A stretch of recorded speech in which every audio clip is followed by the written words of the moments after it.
Movie night. Andy and Gabe. Andy and Gabe watch movies. See, I brought it back for a second one, so now you and the audience are fearing whether or not it will be there every episode. Hello, and welcome to Movie Night with Andy and Gabe. I'm Andy. And I'm Gabe. And what's this? A comic book movie? A summer blockbuster, or at least a summer attempt at a blockbuster on this channel? This channel? Yeah, we're talking about The Suicide Squad.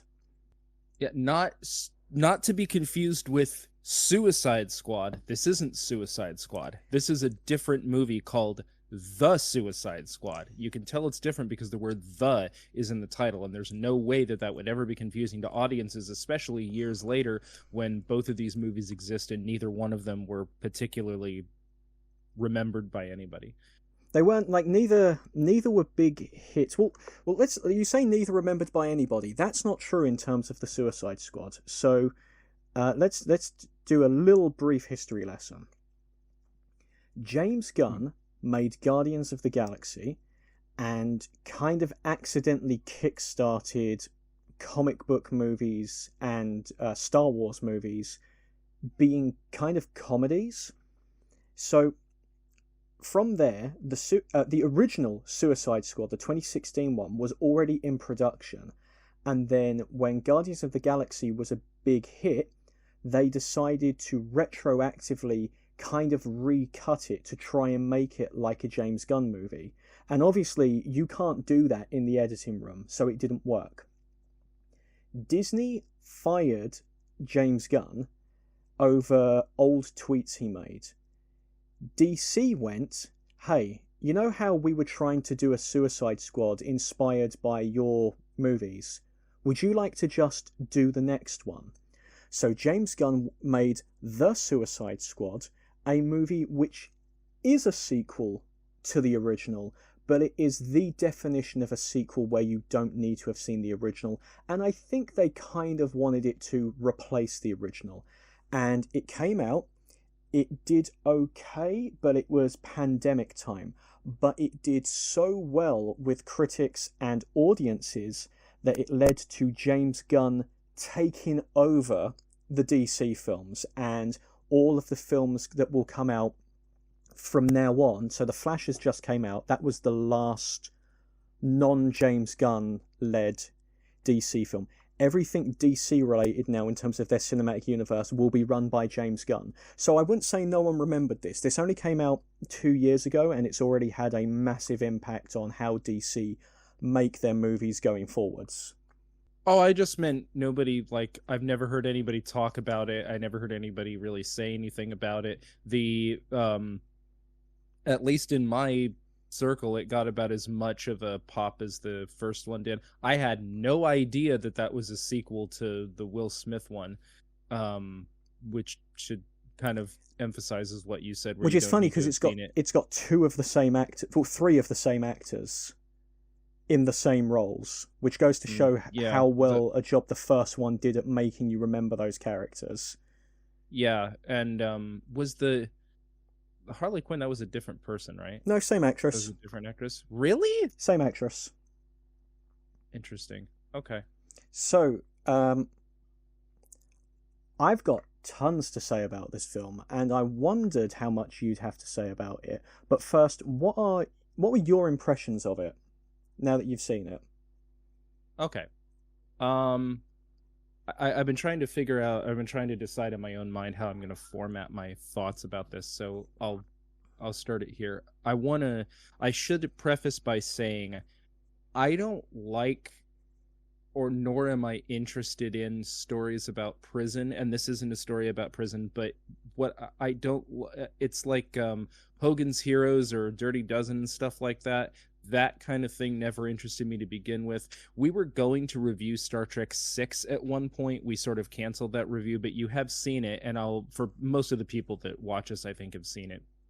so I don't think I need to explain when I talk about the part where they have to escape the prison planet. That to me needed to be cut from the film. Like, I mean, it couldn't have been because it was such a crucial part. But it's like that was the part where I just always, when that part comes up, I'm like, So the you have to do this to get out of prison thing has never particularly been interesting to me. So that sort of hamstrung my initial interest in this one and the original one, or the first one, I guess we call it now.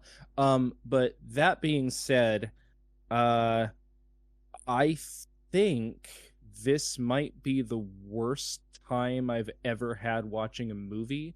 I'm tempted to say it's the worst movie I've ever seen. It's not, but it's the worst experience I think I've had watching a movie. I really hated it in a way, in a on a level that I don't think I have on this show before. um I thought the characters were abysmal, barely sketched out, empty vessels for the most part. You can give Idris Elba a daughter as much as you want, it's not going to make him an interesting person. All of the characters are explained to us through exposition for the most part, as opposed to them actually being characters. There's a little bit more than that, but not much. I thought the characters sucked. The humor is awful. I thought the comedic timing of this movie, it might as well have not had humor in it at all. I didn't think that all the stuff that by rights should have landed, like I'm thinking specifically of the part where they killed all those people and they turned out to be just the guards of the people, and they're like, oh yeah, we didn't kill anyone, and that should have been funny, but it wasn't. The costumes sucked in a way that, like, John Cena's costume looked really stupid and his helmet looked really stupid, and I get that was supposed to be a joke, but it wasn't even funny. It just looked bad. I thought it was visually inconsistent. I thought it was tonally inconsistent. The part where Harley escapes from, she gets with the president guy and then has to escape, and then I thought that needed to be totally cut out of the movie. It had nothing to do with anything. It was just filling up time, and the movie was already way too long. It was pointless. The starfish thing looked stupid. I didn't understand what Peter Capaldi's character was doing. He didn't do anything. I kept waiting for him to show why he had that thing on his head, like he would have some plan, like he would outsmart all of them. He was a absolute non-entity walking around that thing. I had no idea what he was doing in that film. I gotta tell you, I thought that the violence in that movie really put me off in a way that I wasn't expecting, because you're used to seeing something like this being a sort of safe Marvel movie, PG-13 kind of thing, and then you see all this violence, and I wasn't expecting it, but it wasn't like, not in a cool way. It just, I remember, I think I audibly said a few times, this is gross. It just made me feel gross, and it added nothing to the movie. There was no reason for that to be in the movie. It itself, the violence itself, wasn't funny, and it wasn't subversive, and it wasn't like Starship Troopers violence where it was like played up to make a point, and it wasn't RoboCop violence where it was so over the top that it was funny. It was just kind of gross and pointless. I didn't understand that. I didn't understand where that movie was coming from. I really, really hated it. Over to you. It's my favorite comic book movie. Wow. Okay. So I think, and obviously movies are subjective, I think a lot of what you said there is objectively wrong. As in, I could understand why the film wouldn't work for you, but I think some of your complaints just aren't true. But we'll get into it. So the reason I picked this film was because we had a running joke going of doing jungle movies, and the last one we covered was Bananas, which has the Banana Republic kind of plot. And I thought it was funny that The Suicide Squad, which is a film that ordinarily I wouldn't have done on this channel, also kind of deals with that thing. So that Yeah. what I like about this film, and there's it's kind of like threefold. I think it has incredibly well developed themes and ideas, and it uses the characters to push those themes and ideas forward. I think it has great use of film form and direction, and I also think what I'll do is I'll start with the opening scene of the film, because I do really want to talk about the opening scene, because this first, I'm going to say 15 minutes, does this fantastic job of bringing you up to speed with what the film does and what the film is about without having to have seen the original one. So it starts off, it establishes the concept of the Suicide Squad. You get time off your sentence if you do these dangerous missions. We get a bunch of baddies, and among them are Harley Quinn and the good guy, Rick Flag. So if you've seen the first film, you think, okay, this is the squad in this movie. Then it proceeds to just kill most of them off, establishing that anyone can die. It even kills off Captain Boomerang from the first film. It establishes that everyone can die. It then has that great like blood spatter into the water, which takes the shape of Warner Brothers Present. It's setting up, okay, like we're gonna this won't be by the numbers. We're gonna do creative things with the titles, things like that. And then finally, what it does is it reveals Team 2, who we're actually following, and give us the implication that Waller got that guy to tip off the army to create a whole distraction team for her actual team to move in. Then boom, a 70s style opening title showing that this is going to be a different kind of film, more inspired by like 70s and 80s things like Predator, for example. I think that's a really, really super tight opening sequence, and it manages to do in, I would say, about 15 minutes what the first movie took about 30 minutes to do. Yeah, I agree with all of that structurally. In fact, I remember thinking, wow, they're really just getting to it, as opposed to in the first one taking a very, very long time to establish everybody. They're just getting right to it. And again, I didn't realize it was a sequel, so I was like, oh, okay, they're just assuming that everybody's going to know this, and I did, because I had seen the first one, and I talked to Dan a lot about the whole Suicide Squad thing, because he's into DC stuff. So yeah, that's all fine. Well, go ahead. Though that's all fine. I had other different issues besides.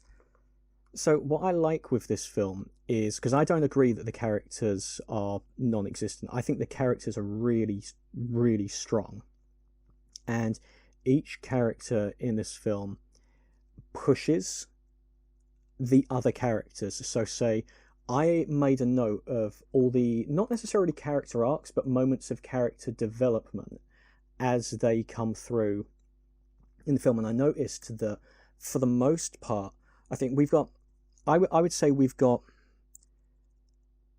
4 characters that show actual change in the film. So we've got Bloodsport, who is Idris Elba.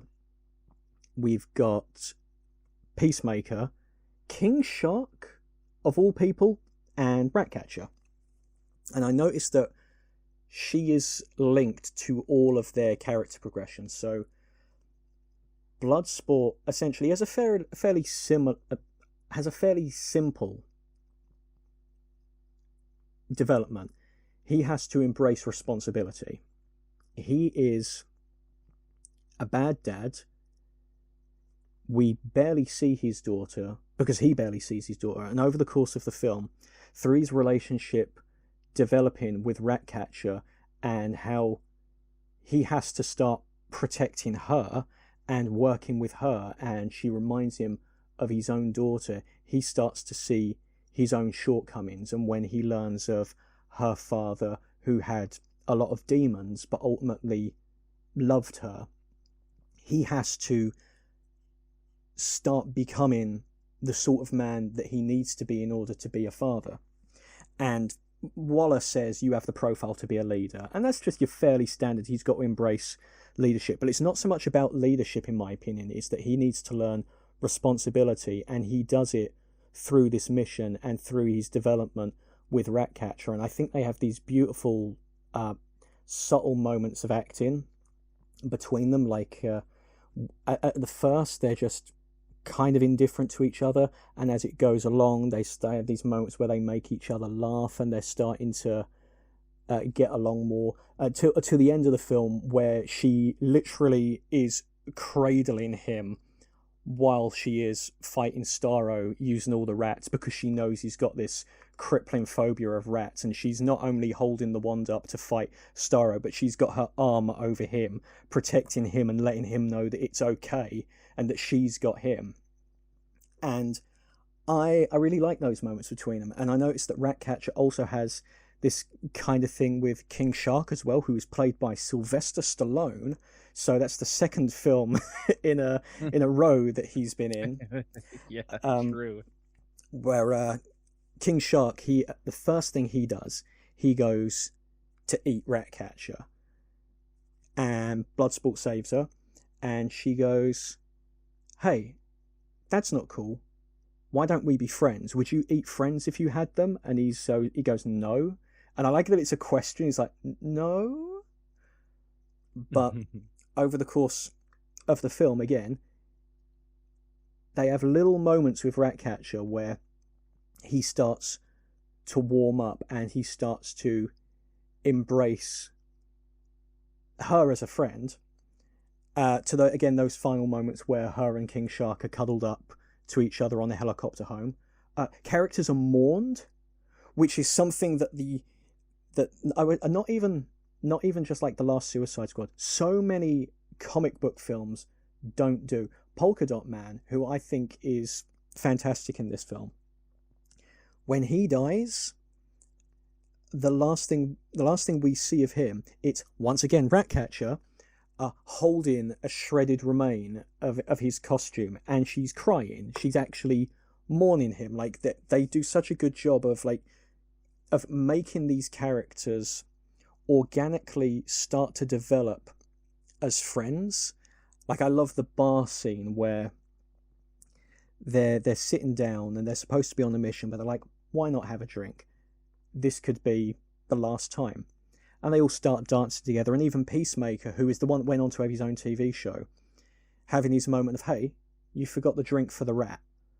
Bringing everyone involved, and you see them laughing and dancing, and that makes I suppose you can call it a betrayal from Peacemaker at the end, more painful.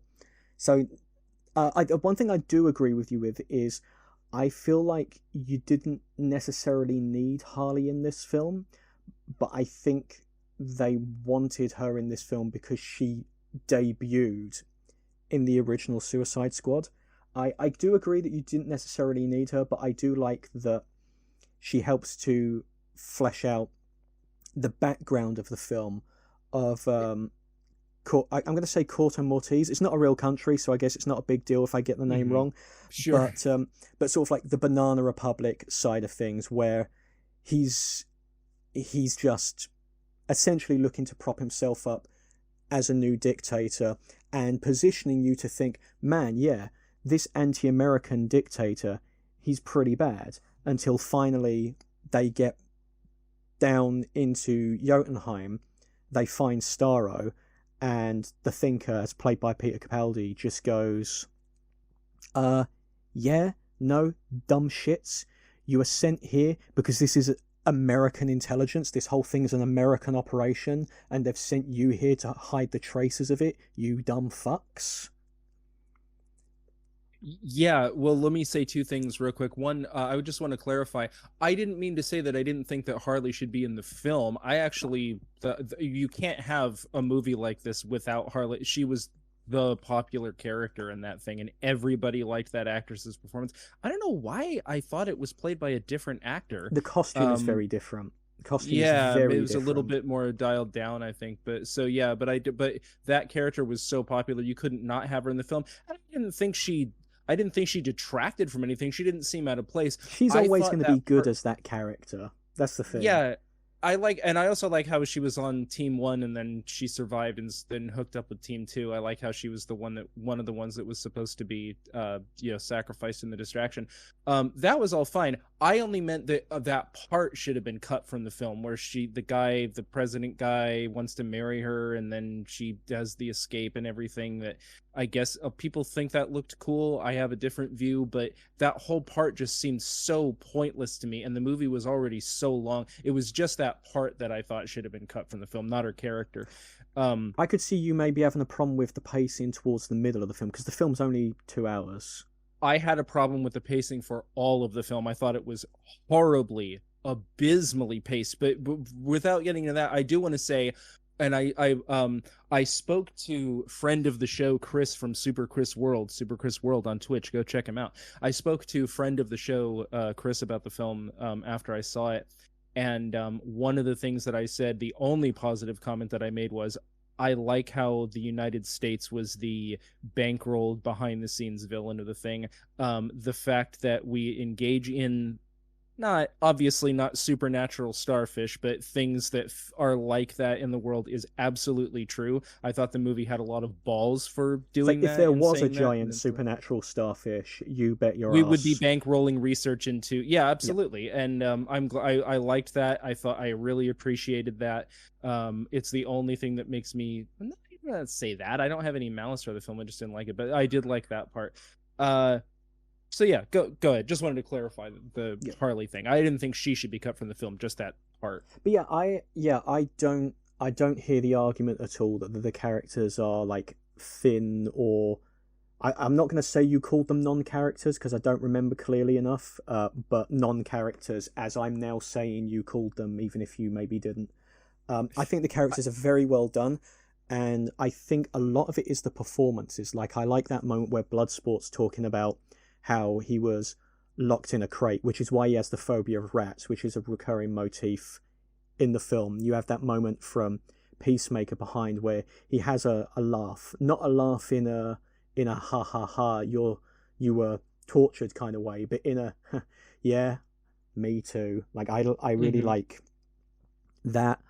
That kind of speaks to some of the fact that, and I said initially, I don't think they were non-characters, by the way. And by the way, you won't hear me say anything bad about the performances because they were all great. Including John Cena, who I was really surprised by. I know he had done acting in the past, but I don't believe I'd seen him in anything besides this, and I was really surprised at how good a performance. Because he's not like Cena at all. Yeah, no, and I was surprised at how natural and acting talent he is. Obviously, other wrestlers had turned to acting in the past, and with varying results. But with James Gunn, no less, yeah. And not to talk about any of their performances, he's a good actor, and I was surprised about that.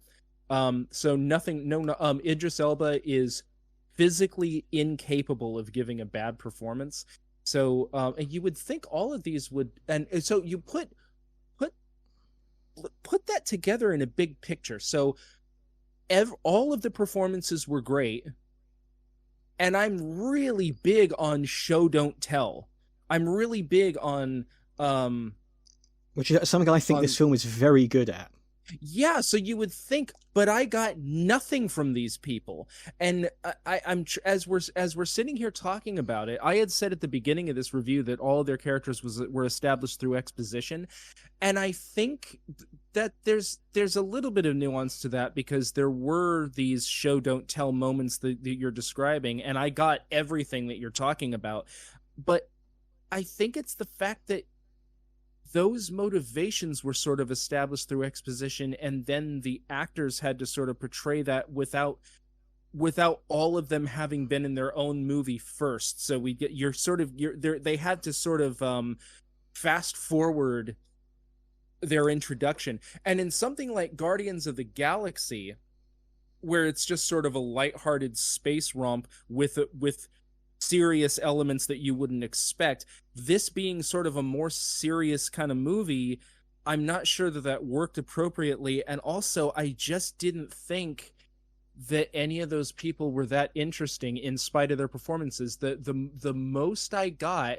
was Polka Dot Man talking about his his mom wanting to make him a superhero, and then he's not, he has a virus, and it's something that really sucks and that nobody takes seriously. That I thought was deserving of a lot more time. But I gotta tell you, dude, remember that scene where they had that guy with the, I can't remember what his name was, it was like Marvin or something, and he died and Milton. everybody forgot Yeah. that he was there. Melvin.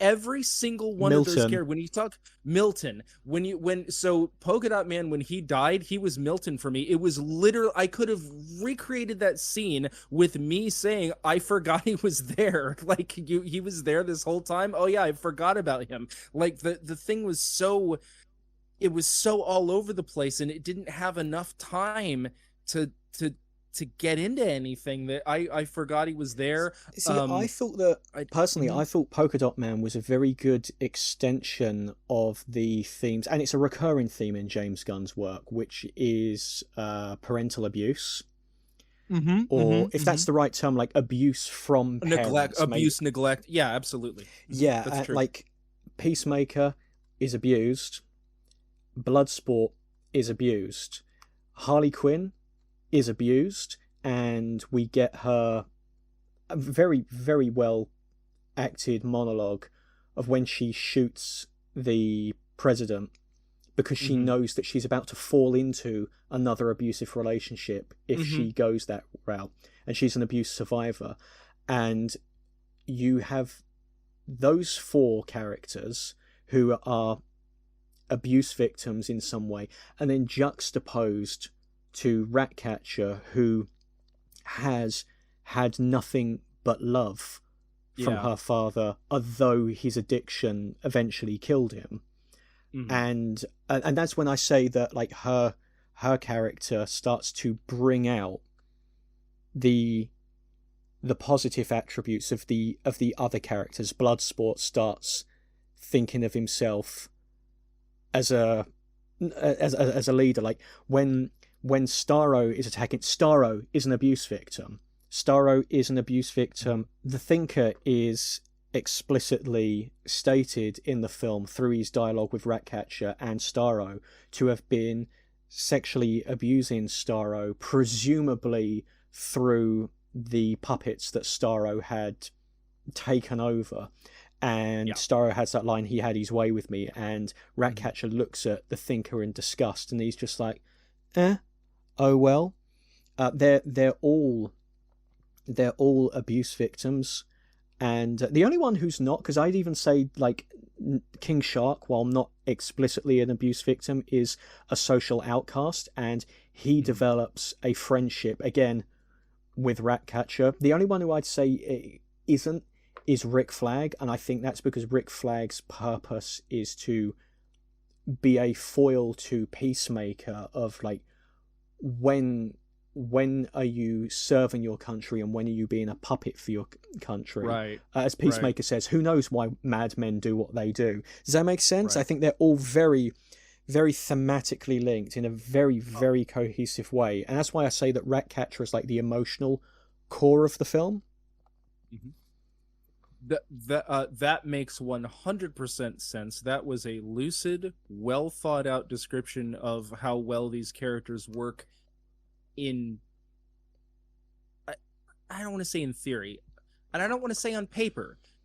That's something, because obviously I have taken that away from it, and you have. Yes, exactly. That's what, so exactly. It must, that's to a degree, exactly it what must I'm saying. be So there. there's nothing about that is just on paper. That happened in your experience. It didn't happen in mine. Although everything that you're saying is present in the movie. I don't know. I don't know why that didn't click with me.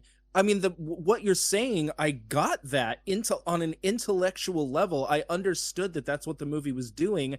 I just didn't feel any of that. And I think as we're talking about this, I'm trying to understand in my own mind why that happened. And I think part of it is the violence in the movie that really threw me off. And I think if that movie hadn't have had gore and sort of excessive swearing and stuff like that, might I have felt differently about it? Maybe. it's one of those weird inverse things where I remember when the movie Alien versus Predator, I think it was, when that came out, before, when the buzz about it, before it was released, everybody was bitching about the fact that it was PG-13 rated, so you couldn't have and the question was, how can you have an Alien movie or a Predator movie, let alone both, and not have gore and violence in it? And the answer is, you can't really. You can't really have an Alien or Predator movie without violence. The lack of that was inappropriate for those films, and I think in exactly the same way, the presence of that in something like this was inappropriate to this one. That really threw me off. I didn't understand why that was there. I just don't agree with that. Mm-hmm. So here's my counter argument. Mm-hmm. The premise of the Suicide Squad is you have to do what I tell you to, or this chip explodes your head. Mm-hmm. That's the premise, not just in the films, but in the comics as well. I don't see how you can have that premise and not have gore. And I think that I think that there's a moment in the spin-off series from this that follows Peacemaker, where a character, so you know the big guy in the offices that works for Waller? Yes. There's a scene in Peacemaker where he gets kicked in the chest by a martial arts, like, superhero kind of character. And it cuts away. Then when the other characters find him, he's bleeding out of the mouth and he's having a severe asthma attack, and they have to give him his inhaler in order for him to get his breath back and save his life. I think that those moments of gritty kind of gore that you wouldn't think of necessarily putting in, I think elevates the stakes of this movie. The fact that when Peacemaker pulls a gun on Ratcatcher, the fact that she's not just going to get, like, movie shot, but that her face would have been blown off, I think that makes you even more not want it to happen to our heroes. Now, because that's say, like, not what actually, you know what? In that specific scene that you're talking about, it did not produce that effect with me. It was just like, okay, this is not a. That in particular was really jarring to me. Like, really, for me, if I can undermine my own point, for a moment, the only reason I can see that not being the effect for you is if you genuinely didn't believe they would kill off Ratcatcher, and I never believed for a second that Ratcatcher would die. I knew that Harley wasn't going to die because that's obvious, but yeah. Yeah, no, it's the fact that Ratcatcher's name is Ratcatcher, and so she's in a movie like this, and you're gonna do a brutal head explosion execution on a character called Ratcatcher in a stylistic. It completely threw it again, like everything else regarding the violence. It completely threw me off. Like, all of a sudden I'm watching 24 or something. Like that totally threw me. It's really interesting, right? This okay. This isn't an accusation, but it's going to really sound like one. Mm-hmm. We always, when we occasionally bring up a comic book blockbuster, we always say that they feel too similar. I feel that I've given you an example of a comic-based film that was clearly the vision of a creator who wanted to do something specific and artistic, and it seems like you're perturbed by the fact that it's not a Marvel movie. And I don't mean that as an accusation, but that almost seems to be like you've got, like, your body is rejecting the organ because it's not the sort of film that you were maybe expecting it to be, rather than necessarily judging it on what it is. Yeah. Well, Well, I get what you're saying. It's a little different than that. I like the organ rejection analogy because that's how it felt watching it. It's not. So when I say that the violence threw me, that's not so much a critique of the movie as a movie. I'm just that's a critique of. It's not even really. I'm just describing. I know that you don't like gore. I didn't. I know that you don't like gore. Well, it's okay. Here's the thing. No. Actually, that's not true. I love. So in RoboCop, the gore is when the big robot shoots the business executive 50 million times and he's completely shredded beyond belief, and then somebody after that calls for medical help. That's absolutely appropriate gore. That I love that. I love Predator, Starship Troopers. That's absolutely appropriate for what that was going for. So it's not that I don't like gore in and of itself. You can't, and it's not that it's not a Marvel movie. The fact that it's not if you could have taken the gore out of this and it wouldn't have been a Marvel movie, and I think it would have been better off for it. What I'm saying is more akin to, like, you can't put gore in Star Wars or Star Trek without it being weird. And it's not Star Wars or Star Trek. No, but it's Suicide Squad. Yeah, but it's Suicide Squad, but it's also a sort of colorful, semi-stylistic. It just, Did you ever watch? Did you ever watch Watchmen?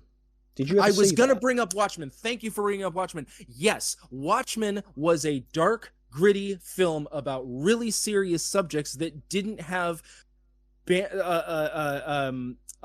what's his name, that didn't have Joss Whedon style banter and didn't have this weird flowers coming out of nowhere when the thing. But yes, Watchmen, that's an absolutely appropriate thing, and with that was fine in Watchmen, because Watchmen was more like Batman than it was anything else in terms of its sort of dark noir sort of feel to it. I think this is a totally different thing. But why would something that's noir benefit from the amount of gore that Watchmen had, but something that is explicitly pulling from war movies not? That's where I'm not sure I'm on the same page. Sure. So in my view, what was that Captain America movie where he was fighting the octopus, what are they called? What's the bad guy group called? Hydra had infiltrated. Oh, is this Winter Soldier? Winter Soldier, yeah. So Winter Soldier was heavily inspired by the Manchurian Candidate, and Jason and the Bourne Identity and stuff like that. And that was definitely borrowed from those things, which do have excessive amounts of violence in it. But they didn't put the violence part in that because it's Captain America. Like, you can still do that, but it's not. Yeah, but Captain America but Captain America is based on a family-friendly comic. The Suicide Squad isn't.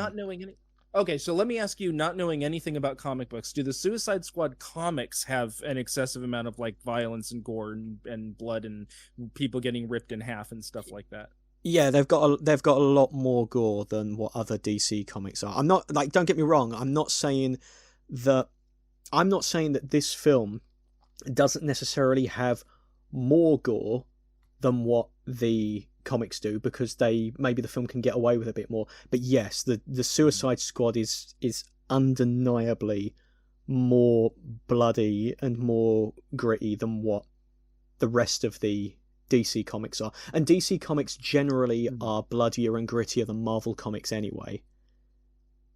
Sure. Yeah. To be honest, if it's not, like if it's not like Punisher or Wolverine, you don't tend to see much blood in a Marvel comic. You can do, but DC generally DC is bloodier than what that Marvel is anyway, and the Suicide Squad is one of its more bloody series. Mm-hmm. Yeah, I don't know, but well, all I can tell you is in something that looked like that, and something that's based on DC properties that I'm used to seeing on, the big screen or whatever, I simply wasn't expecting like Rambo style stuff, and I wasn't and I truly and honestly did not feel that added anything to what was going on. It really, and again, it's not a critique of the film structurally. I'm explaining why it threw me off, and it continued to throw me off for the whole rest of the Enterprise. It's not the reason that I didn't care for it, but it's a big part of why it was such a jarring, and it was just unpleasant to look at in something like that, because I wasn't expecting it. I will say this. I said to, and I promised myself that I bring this up because, again, as I said, I spoke to friend of the show, Chris, when I was done watching this. And in he and I's conversation, I said that the one with Will Smith in it was better. It wasn't. I was joking, and I wanted to announce that live. I don't remember the Will Smith one. I don't remember anything about it. I remember the Joker not going over well with people, and that's about it. I couldn't even tell. I had to ask Chris if Will Smith was playing the same character that Idris Elba was. I had to ask if those were the same people. That's how much the first one stuck with me. I probably won't forget this movie the way that I forgot the first one. So that's worth saying. Yeah, I mean, this film is head and shoulders above the other one, and obviously the other one, I should say, the original Suicide Squad isn't the film that David Ayer wanted to make. He had made a film, and I'm not saying that his original cut would have been good or bad, because it's in a vault somewhere, nobody's seen it, and it's never going to be released. I appreciate that it wasn't the film he wanted to make, and he has disowned it. So no shade towards David Ayer. Sure. The original Suicide Squad is a mess. This film isn't a mess. I could see and hear what you're saying here and go, okay, the violence didn't work for you and the characters didn't resonate with you, but I would defy you to demonstrate to me that this film is in any way a mess. I think the reason the original Suicide Squad isn't memorable is because the original one isn't about anything, and this film is. This film is about abuse and recovering from abuse, and it is about American foreign policy and patriotism. How does your patriotism manifest? For Peacemaker, it is following the rules to a fault. For Rick Flag, it's I love my country and I serve my country, but I serve the people, not the government. Whereas Peacemaker follows a very, very political idea of what it is to be patriotic. He sides with America, whereas Rick Flag doesn't. And then in comes the conflict between the two of them. Right. This film is about something, and it's not a mess. Like, I would be surprised if you do end up forgetting this. I'm surprised that you didn't like it. I must admit, I'm surprised you didn't like it.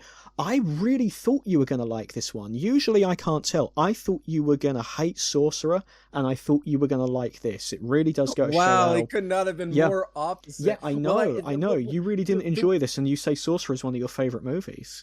Yeah, of all time ever. Amazing film. And here's the thing. Here's the weird thing about the fact that I really don't like this. This is and I said this to our buddy too. It's sort of the inverse of Sorcerer, and also of my reaction to Mulholland Drive. This is a movie that I should have liked. There were a couple of scenes. The scene where they kill all those people and it turns out they were just the guards of the people that they were supposed to see, and they're like, oh yeah, we didn't see anybody. I was sitting there with a what would I describe it as? Complete non-expression. It just a non-landing. That to me, that line and that scene was a total dry hustle. And I was sitting there going, that that's funny. Why am I not laughing at this? That would have worked. I in different if this had been in different hands with a different kind of thing, I maybe I don't know. I don't know. It's weird. Yeah.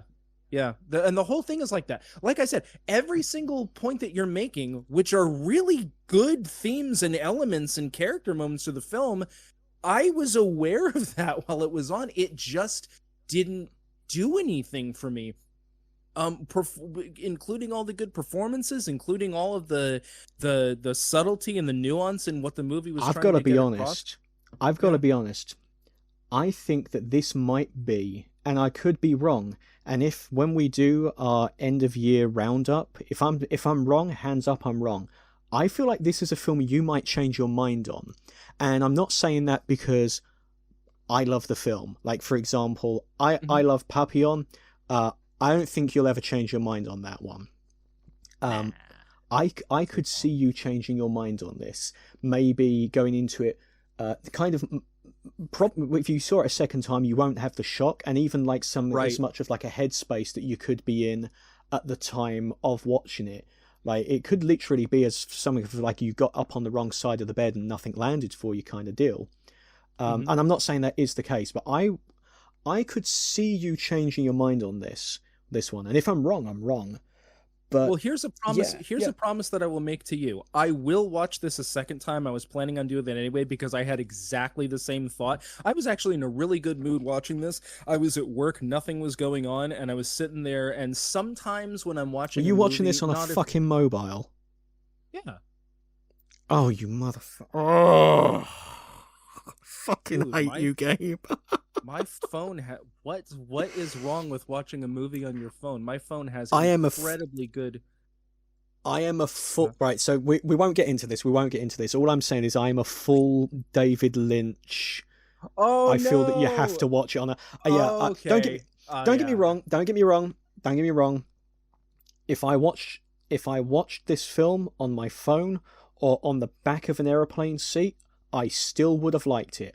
I watched Mean Girls on the back of an aeroplane seat for the first time, and I loved it. But for me, I think films are meant to be seen either in a cinema or at the very least on a TV. But that's a me thing, and we won't get into that because that will derail this video more. Fair enough. Just to let you know, I do not care what screen I'm watching something on. My phone looks the movie actually looked better on my phone than it does on my TV. I play video games on my cell phone. I stream my Xbox onto my cell phone. I do everything on my phone because my phone is really fucking good quality and stuff like that. I was sitting there at work, nothing was going on. I had the whole day to myself, and I wasn't distracted by anything. Occasionally, not when it's a movie that you recommend, but if it's a movie that I recommend and I've already seen it, sometimes I'll play like Assassin's Creed or something in the background while the movie's on. I wasn't doing that at all. I was totally engaged in it. So my mood was actually good. I think you're right that it would be, but I had exactly the same thought. It would be interesting for me to revisit this, knowing that there's like violence in it and stuff like, and all the stuff that I had said, and not have that be a distraction. So I can appreciate that this film would be shocking. Yeah. So your promise to me is that you're going to see it again. We will revisit this at the end of the year, and I will tell you whether or not my opinion on it had changed. Cool. So, you know what we were saying about The Thinker? Because this is something I do agree with you on to a degree. My notes for The Thinker is The Thinker doesn't do lots, but when you get a great actor like Peter Capaldi, who is, in my opinion, the best Doctor Who, it helps to elevate the role. Okay. And I think for me, with The Thinker, I do agree that there's not very much there other than the fact that he was the one who tortured and abused Starro, keeping with the theme of abuse that is not just in this film but in all of James Gunn's work. But I think that Peter Capaldi is just, again, another actor who's impossible to get a bad performance out of, and I think the way he floats about gives that character a lot of gravitas. Today we think of him as Doctor Who, especially worldwide, but in England, when it was announced that he was going to be the next Doctor, it was kind of funny because he's best known for a villain called Malcolm Tucker, who is this evil little spin doctor who works in the UK Parliament in the show The Thick of It. And so it's good to see him as a slimy little villain again, which he's fantastic at. I would have liked more from him. I wasn't used to seeing like that either, and that was cool. I just felt that anybody could have, because there was so little. There was. I think anybody could have done this role, but I think there's very few actors that could have done this role and had you remember him in the way that I think Capaldi does. If the point was that you're supposed to. If the point was that he was supposed to be this guy that you knew nothing about, and then you learn that he had done these terrible things, and you can have that performance and that expression, that's all fine. I don't know. I do think I agree in that the film doesn't have a what I'm going to call a driving villain. In Spider-Man, the driving villain is the Green Goblin. There's a lot of small antagonists who have to be faced in this film, and I think the antagonist in this film is more the situation than a person. There isn't a Green Goblin. Yeah, if you get me. You're right. Let me jump in and say, I actually really liked that. In different hands, I really liked the fact that there wasn't the central villain was the fact that the United States. I guess the villain is Waller. Is Waller and exactly what you said, the overarching villain was U.S. foreign policy being responsible for all this. I really liked that. I wouldn't have cared. I would have not liked it at all if Peter Capaldi was floating around and shooting laser beams at people or something. I just thought, like, when they caught up with him and he put a gun in his back and he's like, okay, let's take us to Jotunheim, I expected him to, because he had that thing on his head, I expected him to have some kind of, like, master plan of what, like, but he was just, I can understand. I can understand. Yeah, I don't know. I think, so this is I guess a semi digression, which I've now forgotten. I'm not on the best form today. I have a major digression that is absolutely pointless to bring up, but I always bring this up because for some reason, I have this weird mental tick when I see this in movies. Vince McMahon of WWE fame, he would apparently, the story has been told, and I think this is true. If there was a wrestler who was say a guy's backed into a corner and they have their arms over the ropes and a guy starts choking him and they don't reach up for their throat while they're being choked, if they just sit there with their arms on the ropes, he will fire the guy who did that, because that's not what happens when you're getting choked. You reach up and try to stop the person from choking you. I have this weird mental tick when Harley Quinn was captured, when she was tied to the ceiling by her wrists, and I know she was faking, but there might have been a point where she actually was unconscious. If she was being suspended like that for a long period of time, she would asphyxiate. She would have been dead. If you're tied up like that for a long period of time, you asphyxiate. That's how Jesus Christ was killed. That's what crucifixion was, because you can't be in that position and breathe. Eventually, you will lose the ability to breathe. I hate it when that happens in movies. That is not accurate. You will asphyxiate to death if that happens, and I always have to point that out. I mean, yeah, fair enough. I remember what my thing was. It's a fucking movie. Go ahead. So I might be the only person in the world that has this opinion.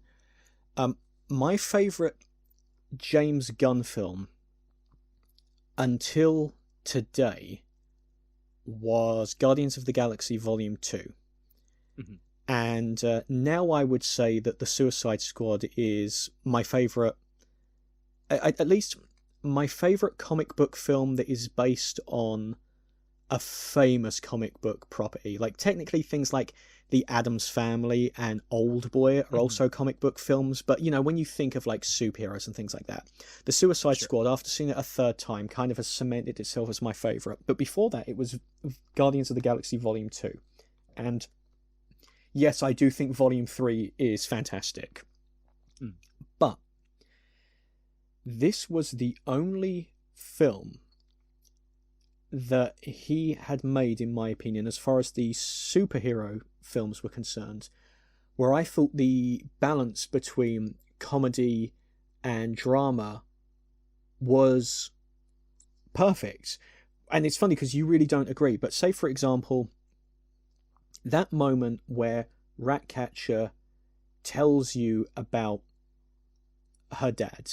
And the thing is, it's exposition, but I don't care that it's exposition, because you get a great monologue out of it, and you get a show and tell at the same time from that beautiful flashback that's appearing in the window of the van behind her when she says that, and she has that moment. Her line to Bloodsport is, "My father wasn't perfect, but I know he loved me, and I only wish I could give that to you." In a Guardians of the Galaxy film, at least until the third one, but even then, in the third one as well, a scene like that would have been undercut with a joke. But he doesn't do it in the Suicide Squad. Yeah. And I, to a degree, I wonder if... The assumption has always been that James Gunn gets more creative control than the majority of the directors working at Marvel. And I thought that Guardians Volume 3 seemed like he might have the most amount of control, but a scene like that in one of the Guardians movies... In fact, in Guardians Volume 3, there is a very... not identical, but there is a very similar kind of monologue where someone is talking deeply and passionately about their feelings, and it's undercut with a joke. But this film doesn't do that, and this film never does it. When John Economos, who is the big guy in the office with Waller, when he says, "You wouldn't actually kill his kid, right?" She goes, "You've got no idea the things I'd do." And there's no joke. It's just played straight. Because she's a monster.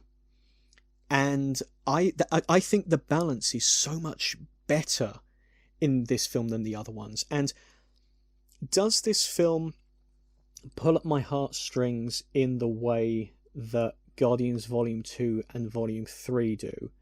It does once, and that's during the rat stampede, when she calls all of the rats over to destroy Starro.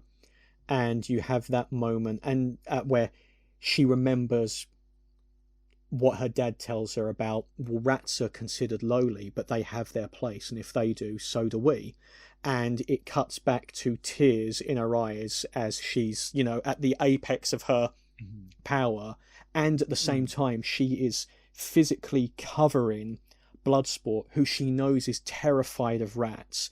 That moment where she is standing there, she's the final boss of this movie. She's crying, but she's also comforting someone else and remembering something that brought her comfort at the same time. That bit does get me choked up and does get me feeling it. It doesn't do it as often as the Guardians films do, but I think even though it does, that is the one scene that really gets me feeling things. I still think this is a better film overall, just because it's able to hit some real emotional highs, get some, for me at least, some decent laughs, while having that balance. Yeah, I agree with that. I'm trying to think of the James Gunn, because I haven't been a huge... I like the first one was okay. The second one was really good. The second one, the Guardians film, really impressed me. There was that wonderful scene where it was I'm so bad with names. It was the girl with the antennas Mantis. Was with Mantis was Drax? with Drax, yeah, and she said he was talking about, I think he was talking about his daughter or something. He was talking about his history. She puts her hand on him, doesn't she? Her hand on him, and she starts sobbing. But that's what he's doing on that was such a good... Yeah, he's really good at that. And that scene you described in the Suicide Squad when she was in the truck and he portrayed that the show and tell with the in the background of the truck as you described. That was really good. I was aware of that, and that impressed me, the way that he did that. So yeah, I also like how tend they to, do the titles as well. The titles of each act of the film are like, rather than just having meanwhile or something like that, it comes up in, say, like soap bubbles or the smoke or like yeah. markings in the mud. I like things like that too, of just I visual. thought But I had seen that in something else. Maybe it was the first one, quite but yeah, that possible.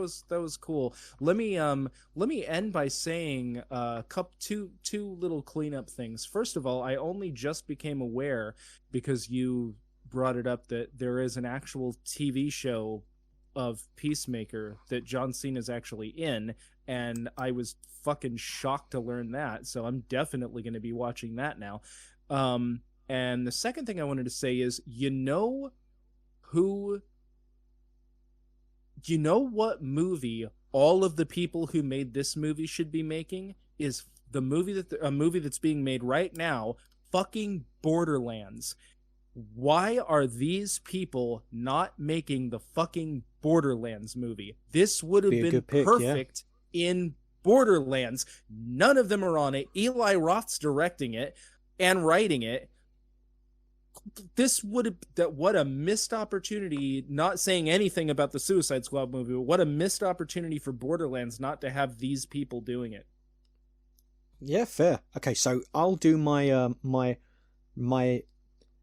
quick notes rundown, which I started in the Woody Allen Bananas episode, where so these are things that I like, that I wanted to talk about, but I can't necessarily fit in anywhere else.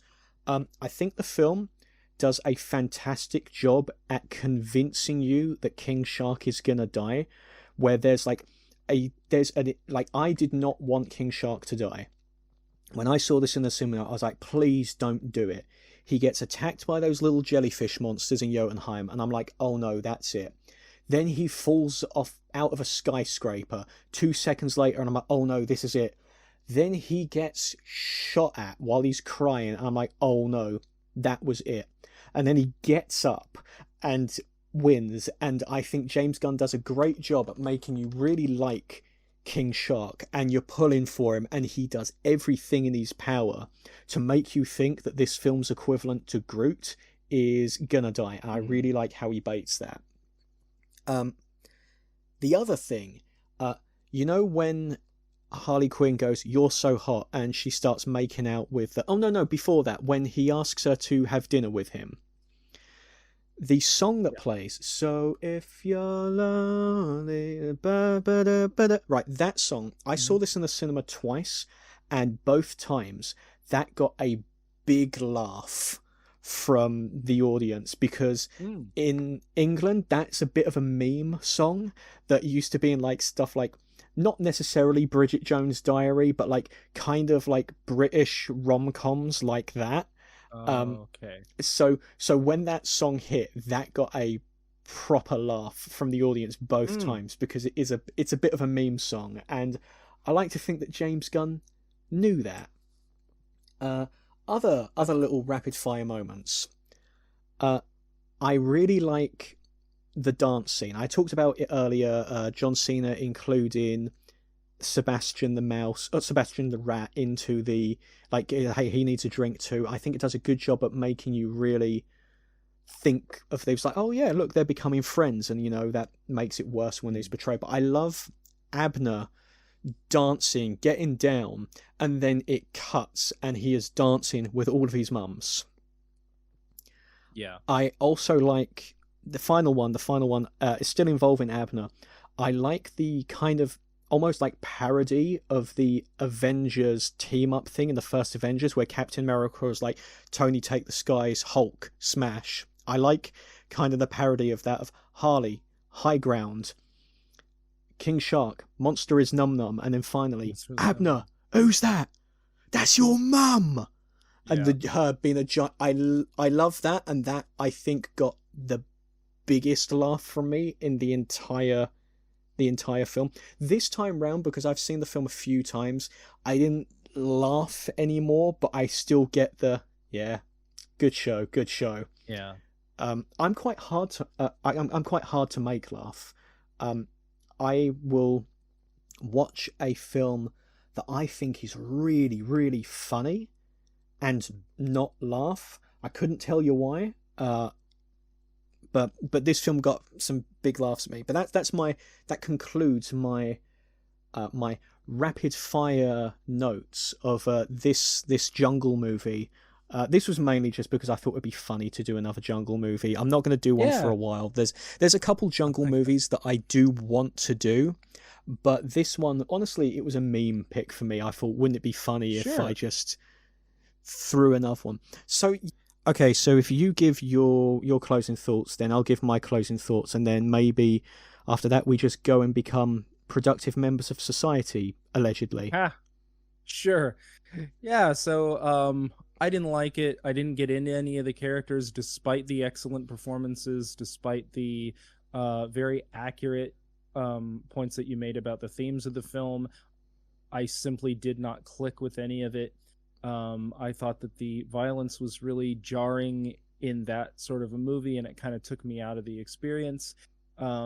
I did think that it was badly paced. I did think that the humor didn't land for me. Nothing landed for me in the way that it was supposed to.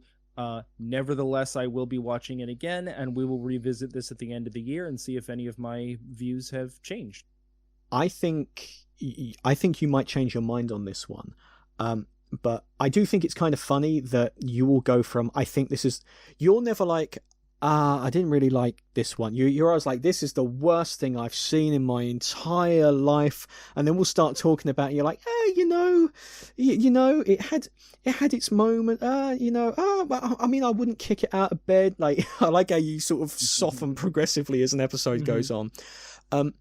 This is, I'll call it a superhero movie. I'll say superhero movie rather than comic book movie, because that does open up the floor for like Old Boy and commitments I'm not sure I want to make.